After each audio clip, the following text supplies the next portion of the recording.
আসসালামু আলাইকুম। Sheikh D Abdullah Molla school and college কর্তৃক আয়োজিত অনলাইন ক্লাসে সবাইকে স্বাগত জানাচ্ছি। কেমন আছো তোমরা? আশা করি ভালো আছো।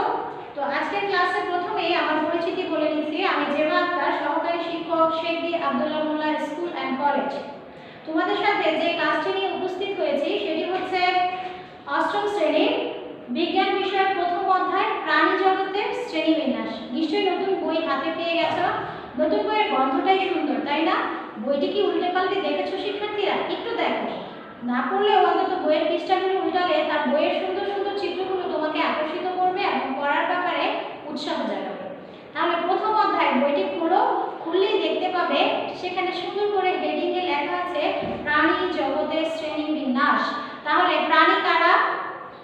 হ্যাঁ জানি, জীবের ভিতরে জীব, যাদের জীবন আছে তাদেরকে জীব বলে। আর প্রাণী আর উদ্ভিদ দুটোটাই জীব জগতের অন্তর্ভুক্ত। তার মধ্যে প্রাণী শ্রেণীতে আছে মানুষ আরো, অর্থাৎ উদ্ভিদ বাদে যারা আছে তারা সবাই প্রাণী জগতের অন্তর্ভুক্ত।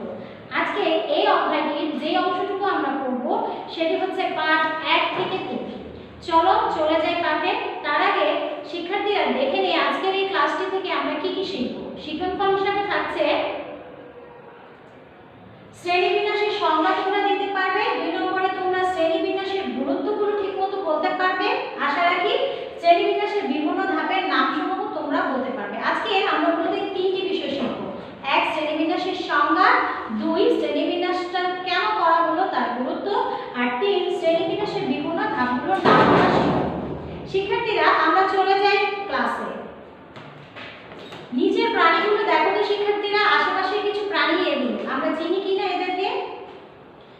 এটা তো দেখেই বোঝা যাচ্ছে, তাই না? ঘরের ভিতরে দেওয়ালে উঠানামা করে, রাতের বেলা বা দিনের বেলা দেখা যায়। কি এটা? টিকটিকি। এরপরে গ্রামে গেলে এটা খুব দেখা যায়, অবশ্য রাতের বেলা ও মাঝে মাঝে শহরে আমরা এর ডাক শুনি, ব্যাঙ। খুব মজাদার সুস্বাদু, যদিও মাছ না, তারপরে মাছ হিসেবেও আমরা খেয়ে থাকি, চিংড়ি। রয়্যাল বেঙ্গল টাইগার, তাই না? সুন্দরবনে বড় একটি প্রাণীদের মধ্যে বিখ্যাত আমাদের জাতীয় পশু রয়্যাল বেঙ্গল টাইগার। এরপরে মাছটা আমরা কিন্তু চিনি না, তারপরও দেখতে কিন্তু তারার মতো, তাই এর নাম হচ্ছে তারা মাছ।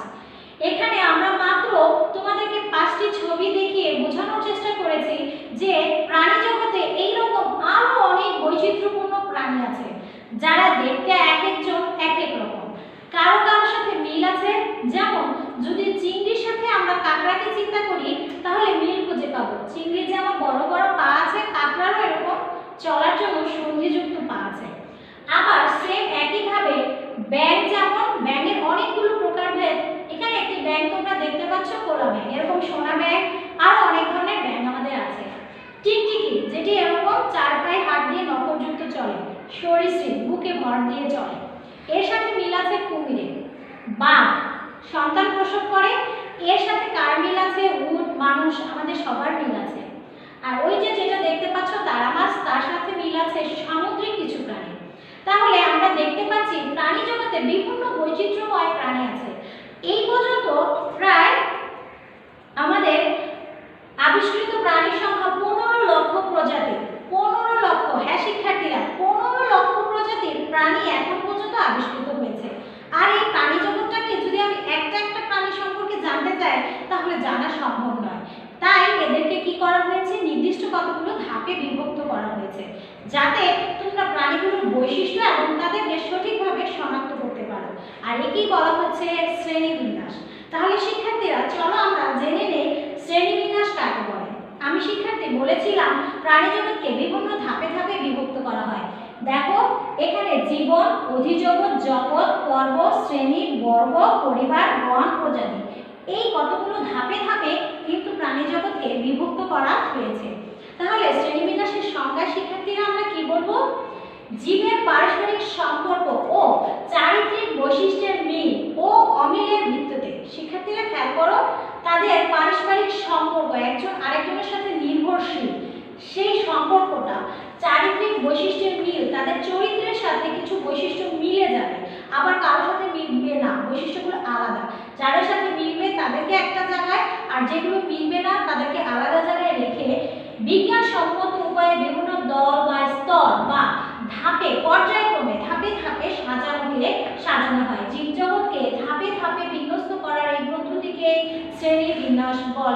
শিক্ষার্থীরা আমরা দেখলাম যে প্রাণী জগতে 15 লক্ষ প্রজাতির প্রাণী আছে, যাদেরকে আমরা তাদের বৈশিষ্ট্যের আলোকে, তাদের মধ্যে মিল অমিলের ভিত্তিতে, তাদের পারস্পরিক সম্পর্কের ভিত্তিতে আমরা এইভাবে তাদেরকে ধাপে ধাপে বিন্যস্ত করব। এই বিন্যস্তকরণটাকে বলা হবে শিক্ষার্থীরা কি? শ্রেণী বিন্যাস। এখন শিক্ষার্থীরা জানতে ইচ্ছা করছে না এই শ্রেণী বিন্যাসে কারা কাজ করেছে? হ্যাঁ শিক্ষার্থীরা, আমরা কিছু ছবি দেখব, কিছু বিশিষ্ট ব্যক্তিবর্গের বিজ্ঞানীদের ছবি দেখব। একটি ছবি তোমরা দেখতে পাচ্ছ, নামটা আমরা একটু পরেই জানবো। আরেকজনকে দেখো, আরেকজন ব্যক্তি, এই যে আরেকজন ব্যক্তি, এই যে তিনজন ব্যক্তিকে তোমরা দেখতে পাচ্ছ, এই তিনজন ব্যক্তির কিন্তু নামগুলো এখন আমরা জানবো। প্রথম ছবিতে যিনি আছেন উনি হচ্ছে ক্যারোলাস লিনিয়াস, দ্বিতীয় ছবিতে যিনি আছেন জন রে, তৃতীয় ছবিতে যিনি আছে অ্যারিস্টটল। এরকম আরো অনেক বিজ্ঞানীরা আছেন, তবে এই তিনজন বিশেষ ভূমিকা রেখেছেন প্রাণী জগৎকে এই ধাপে ধাপে বিন্যস্ত করার কাজে। প্রাণী জগৎকে বিশিষ্টভাবে মানে বিন্যস্ত করার জন্য যারা বিশেষ ভূমিকা রেখেছেন তাদের মধ্যে তিনজন হচ্ছে প্রধান ব্যক্তি বা প্রধান বিজ্ঞানী বলা যায়। এরা শ্রেণীবিন্যাসে অবদান রেখেছেন এবং এদেরকে শ্রেণীবিন্যাসের অবদানের জন্য পুরস্কৃত করা হয়েছে। তিনজনই কাজ করেছেন, কিন্তু তিনজনের মধ্যে একজন বেশি সময় ব্যয় করেছেন এবং শ্রেণীবিন্যাসকে সুন্দরভাবে সুশৃঙ্খল করেছেন। শুধু তাই না, শ্রেণীবিন্যাসকে বিন্যস্ত করার পাশাপাশি তিনি আমাদের বৈজ্ঞানিক প্রাণীদের নামকে বিন্যস্ত করা করেছিলেন, অর্থাৎ প্রাণীদের বৈজ্ঞানিক নাম কিভাবে লেখা হবে সেটা তিনি আবিষ্কার করেছিলেন বা একটা পদ্ধতি তিনি দাঁড় করিয়েছিলেন। এই জন্য তাকে দ্বিপদ নামকরণের জনক বলা হয়। আবারও বলছি, প্রাণী জগতের নামকে তিনি একজন বিজ্ঞানী, আমি বিজ্ঞানীর নাম কিন্তু বলিনি, বিজ্ঞানীর নামটা পরে বলছি। এই তিনজনের মধ্যে একজন, চিন্তা করতে থাকে তিনজনের মধ্যে একজন হবে। এই তিনজনের মধ্যে একজন বিজ্ঞানী শ্রেণীবিন্যাসে বিশেষভাবে ভূমিকা রাখেছেন, যে জন্য তাকে বলা হয় শ্রেণীবিন্যাসের জনক। আবার তিনি এর পাশাপাশি আরেকটি কাজ করেছেন, সেটি হচ্ছে প্রাণী জগতের প্রাণীদের নামকে দুইটি পদে বিভক্ত করে বৈজ্ঞানিক নামকরণ করেছেন। দুটি পদ শিক্ষার্থীরা, আমরা পরবর্তী স্লাইডে সেটা দেখব। তাহলে এই তিনজন বিজ্ঞানীর মধ্যে কে এই ব্যক্তি যিনি একে তো শ্রেণীবিন্যাসের জনক, আরেকটা হচ্ছে দ্বিপদ নামকরণের জনক? চলো শিক্ষার্থীরা দেখি উনি কে। এই যে আমি কিন্তু লিখে দিয়েছি, প্রথম যে ব্যক্তি ক্যারোলাস লিনিয়াস, উনি হচ্ছে দ্বিপদ নামকরণের প্রবর্তক তথা জনক আর হচ্ছে শ্রেণীবিন্যাসের জনক। তোমাদের ছোট সংক্ষিপ্ত প্রশ্ন আসে, শ্রেণীবিন্যাসের জনককে তোমরা লিখবে ক্যারোলাস লিনিয়াস। এরপরে আমরা এখন দেখব দ্বিপদ নামকরণ। শিক্ষার্থীরা খেয়াল করো, দ্বিপদ নামকরণের ক্ষেত্রে তোমাদের দ্বিপদ নামকরণ কাকে বলে? প্রজাতির নামকরণের জন্য লিনিয়াস প্রবর্তিত পদ্ধতিকে দ্বিপদ নামকরণ বলে। অর্থাৎ বৈজ্ঞানিক যে নাম, একটু নিচের দিকে খেয়াল করো, ইংরেজিতে এখানে বক্সে তোমাদের কিছু ইংরেজি নাম দেওয়া আছে, হোমো সেপিয়ান্স, প্যান্থারা টাইগ্রিস, টেবুলোসা ইলসা। তাহলে এই যে তিনটা নাম দেখছো খেয়াল করো, এখানে হোমো একটা শব্দ, সেপিয়ান্স আরেকটা শব্দ, তাহলে এখানে কয়টা পদ আছে? দুইটা। এই যে দুইটা পদ, এই কারণে এটা কিন্তু দ্বিপদ, আর এটা প্রবর্তন করেছিলেন কে? লিনিয়াস। তাহলে লিনিয়াসের এই যে প্রজাতিদের নামকরণ, প্রজাতি মানুষ জাতির নাম, এটা কার নাম শিক্ষার্থীরা? মানুষ জাতির নাম, হোমো সেপিয়ান্স, মানুষ জাতির নাম। এই মানুষ জাতির বা মানুষ প্রজাতির নামকরণ উনি করেছিলেন। আর নিচেরটা কার নাম? প্যান্থেরা টাইগ্রিস, মিল আছে টাইগারের সাথে, তাই এটা হচ্ছে টাইগার অর্থাৎ বাঘের বৈজ্ঞানিক নাম। পরেরটা টেবুলোসা ইলসা, তাহলে ইলিশের সাথে মিল আছে, এটা হচ্ছে ইলিশের বৈজ্ঞানিক নাম। এই যে তিনটি বৈজ্ঞানিক নাম তোমরা দেখছো, এর প্রবর্তক হচ্ছে ক্যারোলাস লিনিয়াস। এর জন্য বলা হচ্ছে প্রজাতির নামকরণের জন্য লিনিয়াস প্রবর্তিত পদ্ধতিকে দ্বিপদ নামকরণ বলে। এবং যেটা আমি বলেছি, প্রত্যেক নামের দুটি করে পদ থাকবে, হোমো একটি, সেপিয়ান্স একটি, প্যান্থেরা টাইগ্রিস দুটি পদ করে, প্রত্যেকটি নামের এরকম দুটি করে পদ থাকবে। দ্বিপদ নামকরণের পদ্ধতি অনুসারে লিখিত নামকে বলা হবে বৈজ্ঞানিক নাম। অর্থাৎ আমি দ্বিপদ নামকরণের পদ্ধতি অনুযায়ী যখন কোনো প্রাণীর বৈজ্ঞানিক নাম লিখবো, নামটা লিখবো, তখন সেই নামটা হয়ে যাবে কি? বৈজ্ঞানিক নাম। এবার একটু খাতা কলম নিয়ে খাতায় লিখো তো শিক্ষার্থীরা মানুষের বৈজ্ঞানিক নাম। খাতায় লিখেছো শিক্ষার্থীরা? একটু আগের স্লাইডে কিন্তু ছিল হোমো সেপিয়ান্স। খাতায় লিখেছো না? এবং মিলিয়ে দেখো তো শিক্ষার্থীরা, মানুষের বৈজ্ঞানিক নামটি খাতায় লিখেছো তোমরা ঠিক এইভাবে, হোমো সেপিয়ান্স, এইভাবে লিখেছো না শিক্ষার্থীরা, হোমো সেপিয়ান্স। হয়ে গেছে তো, তাই না? দেখো তো শিক্ষার্থীরা, পাশে আমি কি চিহ্ন দিয়েছি? ক্রস। অর্থাৎ তুমি যখন হাতে হোমো সেপিয়ান্স লিখছো কোনো সমস্যা নাই, এই যে এম বড় হাতে লিখেছো, ওকে ডাউন এস ছোট হাতে তাও লিখেছো, বানানোর কোনো ভুল নাই, তাহলে ভুলটা কোথায়? ভুলটা কোথায় শিক্ষার্থীরা? দেখো, সঠিক নিয়মটি হাতে দেখলেই বুঝতে পারবে। তুমি যখন কোনো বৈজ্ঞানিক নাম হাতে লিখবে, কলম দিয়ে খাতায় লিখবে, তখন তোমাকে যে জিনিসটা ফলো করতে হবে, যেটা না করলে শিক্ষক তোমাকে আমার মতো একটি ক্রস চিহ্ন দিয়ে খাতায় নাম্বার কেটে দিবে। সেই কারণটা কি দেখো শিক্ষার্থীরা, ধরতে পেরেছো কি? হ্যাঁ, দেখো হাতে লেখার সময় তুমি লিখবে হোমো সেপিয়ান্স এবং তার নিচে অবশ্যই আলাদাভাবে হোমোর নিচে একটা আন্ডারলাইন, সেপিয়ান্সের নিচে একটি আন্ডারলাইন শিক্ষার্থীরা দিতে হবে। তাহলে হাতে লেখার সময় কি করব আমরা? বৈজ্ঞানিক নাম লেখার সময় প্রথম পদের নিচে লিখে দাগ দিব, দ্বিতীয় পদ লিখে হাতে দাগ দিব। বোঝা গেছে শিক্ষার্থীরা?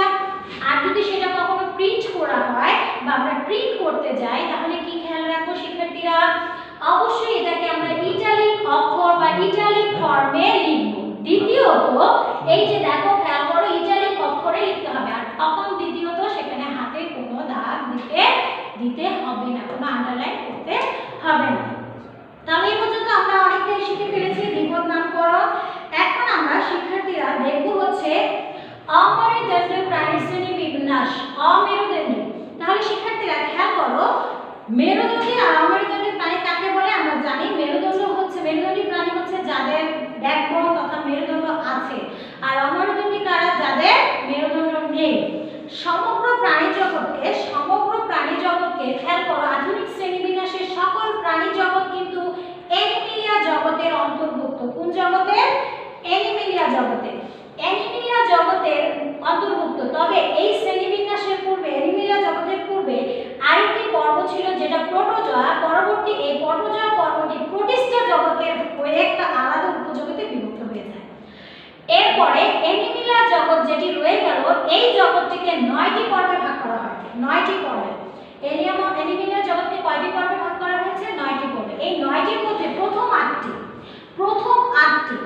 8টি হচ্ছে অমেরুদণ্ডী, আর নিচে যেটা 9 নম্বর পর্ব সেটা হবে মেরুদণ্ডী পর্বের প্রাণী। তাহলে আমরা অ্যানিমেলিয়া জগৎকে টোটাল কয়টা পর্বে ভাগ করেছি? 9টা। টোটাল কয়টা? 9টা। 9টার ভিতরে আমাদের 8টা হচ্ছে অমেরুদণ্ডী, আর যে 9 নম্বর থেকে যাবে শুধু 9 নম্বর, সেই 9 নম্বরটা হচ্ছে মেরুদণ্ডী পর্ব। আবারও বলছি শিক্ষার্থীরা, অ্যানিমেলিয়া জগৎকে টোটাল ভাগ করবে তুমি 9টা পর্বে। তার মধ্যে 8টা, প্রথম থেকে 8টা অমেরুদণ্ডী, আর 9 নম্বর যে পর্বটা রয়ে গেল সেই পর্বটা হবে হচ্ছে আমার মেরুদণ্ড পর্বের প্রাণী। এখানে আমি তোমাদের জীবজগতের শ্রেণীবিন্যাসটি দেখিয়েছি, যেটা সবচেয়ে আধুনিক শ্রেণীবিন্যাস। দেখো, জীবজগৎকে 2টি কিংডমে ভাগ করা হয়েছে, সুপার কিংডম 1, সুপার কিংডম 2। এটা হচ্ছে প্রোক্যারিওটা, ইউক্যারিওটা। আমরা প্রোক্যারিওটাকে একটা মাত্র রাজ্যে ভাগ করি, সেটা হচ্ছে মনেরা, আর ইউক্যারিওটাকে আমরা ভাগ করি, যেটা আমরা ক্লাস 6 এ পড়েছিলাম, ইউক্যারিওটা, প্রোক্যারিওটা, অ্যাক্যারিওটা, সেখানে একটা ভাগ। আর সুপার ইউক্যারিওটা যেটা আমরা ক্লাস 6 এরই দ্বিতীয় অধ্যায়ে তোমরা পড়েছিলাম, মনেরা, মনে আছে কিনা তোমাদের? সেখান থেকে মনেরা, তারপরে ছিল ফাঞ্জাই, প্লান্টি, অ্যানিমেলিয়া। মনেরা ছিল হচ্ছে ইউক্যারিওটার, প্রোক্যারিওটার অন্তর্ভুক্ত, আর বাকি ছিল প্রোটিস্টা, ফাঞ্জাই, প্লান্টি, অ্যানিমেলিয়া, যেটা সুপার কিংডম 2 এর অন্তর্ভুক্ত। আমরা কিন্তু এই কিংডম 4 অর্থাৎ রাজ্য 4 নিয়ে আলোচনা করছি, এবং এই রাজ্যের 4 নম্বর রাজ্য অর্থাৎ অ্যানিমেলিয়ারই যে 9টা পর্ব, সেটার পর্বগুলোর নাম আমরা এখন জানব। তবে শিক্ষার্থীরা চলো নামগুলো একটু দেখে নিই। অ্যানিমেলিয়া জগতের শ্রেণীবিন্যাসের ক্ষেত্রে পর্ব আমি বলেছিলাম টোটাল 9টা পর্বে ভাগ, 1 2 3 4 5 6 7 8 9, এই 9টা পর্ব। এর মধ্যে এই পর্বটা কিন্তু মেরুদণ্ডী, আর বাদবাকি Porifera, Cnidaria, Platyhelminthes, Nematoda, Annelida, Arthropoda, Mollusca, Echinodermata, এই পর্যন্ত হচ্ছে আমাদের অমেরুদণ্ডী, আর পর্বটা হচ্ছে মেরুদণ্ডী পর্বের প্রাণী। এই 9টা হচ্ছে অমেরুদণ্ডী, 8 নম্বর 9 নম্বরটা হচ্ছে মেরুদণ্ডী। এই যে মেরুদণ্ডী পর্ব দেখছো এই মেরুদণ্ডী পর্বটাকে আবার তিনটা উপপর্বে বিভক্ত করা হয়েছে। উপপর্বগুলোর নাম কি? Urochordata, Cephalochordata, Vertebrata. আবার এই ভার্টিব্রাটা যে শ্রেণীটা, এই ভার্টিব্রাটা যে উপপর্বটিকে আবার দেখো এখানে শ্রেণীতে বিভক্ত করা হয়েছে। শ্রেণীগুলো কি? সাইক্লোস্টোমাটা, কন্ডিসিক্স, অস্টিকথিস, উভচর, সরীসৃপ, পক্ষীকুল, স্তন্যপায়ী।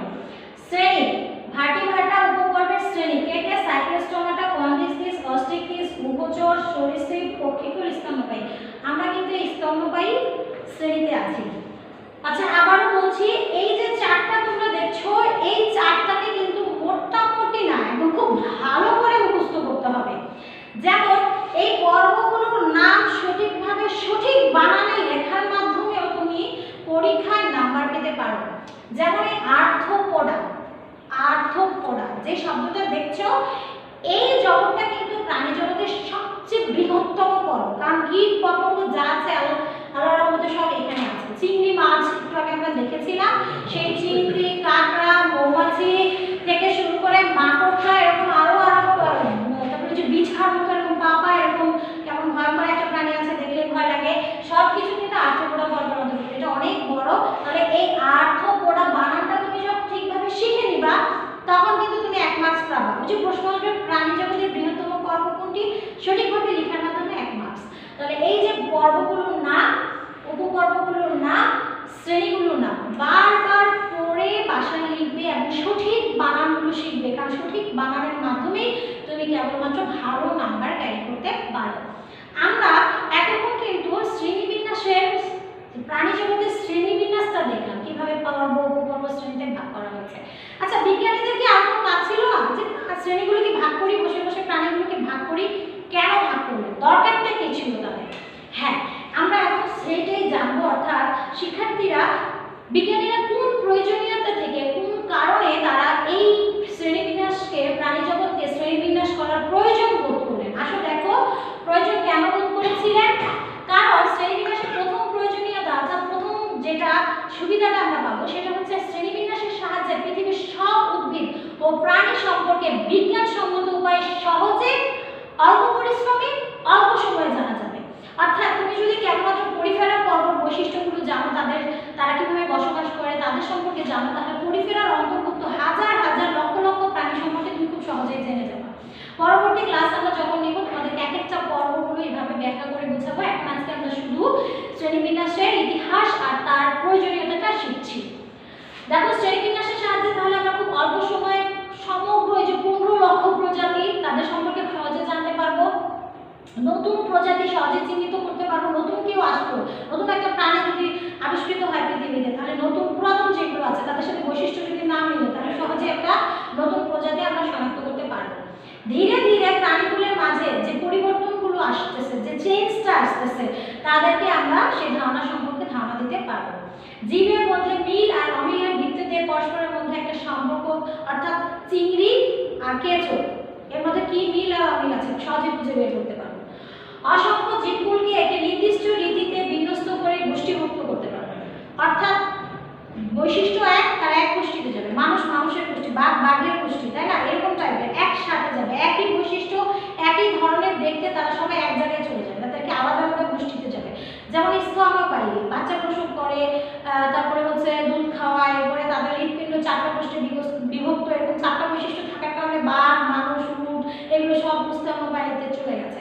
আবার যেমন ইলিশ মাছ, মাছ খাই যেগুলো, মাছের বৈশিষ্ট্য আছে। আবার সমুদ্রের নিচেও থাকে, মাছের মতো দেখতে, কিন্তু সেটাতে তো আমরা খেতে পারি না। কি এটা? যেমন সি হর্স, তারপরে আছে হচ্ছে ব্রাঞ্চিওপস্টোমা, এগুলোকে আমরা খেতে পারি না। দেখতে কিন্তু মাছের মতো, হাতুড়ি, তারপরে হচ্ছে হাঙর মাছ, এগুলো খাচ্ছি না। আমরা কাকে খাচ্ছি? ইলিশ মাছ, লইট্টা, রুই মাছ, এদেরকে বৈশিষ্ট্যের আলোকে এক জায়গায় বিভক্ত করা হচ্ছে। তাহলে আমরা কি করতে পারবো? একটা নির্দিষ্ট রীতিতে তাদের একটা গোষ্ঠীতে নিয়ে বিভক্ত করতে পারবো। প্রাণীগুলোর মধ্যে পারস্পরিক সম্পর্কে বিভিন্ন তথ্য আর উপাত্ত পাওয়া যাবে। এটা তো আমরা বুঝতেই পারছি, যেহেতু তাদেরকে বৈশিষ্ট্যের আলোকে আমরা বিভক্ত করব, তাদের সম্পর্কে খুব সহজে আমরা ডাটা কালেকশন করতে পারবো। ক্লাসটা যদি মনোযোগ দিয়ে করে থাকো তাহলে তোমাদের জন্য আমার কাছে রয়েছে কতগুলো প্রশ্ন। দেখি সেকেন্ডের মধ্যে তোমরা এই প্রশ্নগুলোর উত্তর দিতে পারো কিনা, একটু ভেবেই দিও। বেশি না, মাত্র 2টি প্রশ্ন। বলো তো দেখি শিক্ষার্থীরা, দ্বিপদ নামকরণে কয়টি পদ থাকে? সরাসরি হলে তো জেনে যেতাম, যেহেতু অনলাইনে ক্লাস একটু ভেবে চিন্তে আমি উত্তরটা দিচ্ছি, মিলিয়ে রাখো ঠিক আছে কিনা। দুইটি, যারা দুইটি পেরেছো তাদের জন্য অনেক অনেক ধন্যবাদ, তাদের জন্য শুভেচ্ছা কামনা করলাম। যারা পারলে না তারা দেখে নাও দ্বিপদ নামকরণে কয়টি পদ থাকবে? দুটি। দ্বিতীয় প্রশ্ন, প্রাণী জগতের প্রথম পর্বটার নাম কি ছিল? প্রাণী জগতের প্রথম পর্বটির নাম কি ছিল? হ্যাঁ হ্যাঁ, অনেকেই পারবা জানি, আর যারা পারছো না তারা আমার সাথে মিলিয়ে নাও পরিফেরা। তাহলে আমরা ক্লাসটি দেখলাম, নিজেরা একটু কুইজ প্রতিযোগিতার মতো নিজেদেরকে একটু পর্যালোচনা করে দেখলাম আসলে কি কি শিখেছি। সেই আলোকে নিজেদেরকে যাচাই করার পর সময় হয়ে গেল বিদায় নেওয়া। তবে বিদায় নিয়েও শেষ করে হইল না শেষের মতো অবস্থা আর কি, রয়ে গেল বাড়ির কাজ। বাসায় যে কাজটি তোমরা করবে সেটি হচ্ছে শ্রেণীবিন্যাসের পর্বের নাম সমূহের নাম লিখো। অর্থাৎ তোমাদেরকে যে 9টা পর্ব দিয়েছিলাম ওই 9টা পর্বের নাম খাতায় লিখবে, লিখে আবার কারেক্ট করবে নিজেরা। আর যদি না পারো তাহলে আমরা তো তোমার সাথে সরাসরি দেখা করতে পারছি না, বাসায় লিখে বাবা মা গার্জিয়ান যে আছে তাকে দেখবে, বলবো ম্যাডাম তো পড়া দিয়েছিল আমি লিখেছি, মা একটু চেক করে দেখো তো হয়েছে কিনা, বা বাবা একটু দেখো কিনা হয়েছে কিনা। 2 নম্বর যে প্রশ্নটা সেটা হচ্ছে শ্রেণীবিন্যাসের 5টি গুরুত্ব। অনেকগুলো গুরুত্ব ছিল, তার মধ্যে জাস্ট 5টা তুমি মুখস্থ করে বাসায় লিখে দেখাবো। ভালো থাকো, সুস্থ থাকো, ধৈর্য ধরে ক্লাসটি দেখেছিলে এই জন্য তোমাদের সবাইকে ধন্যবাদ। ক্লাসের আমন্ত্রণ জানিয়ে শেষ করছি। আল্লাহ হাফেজ।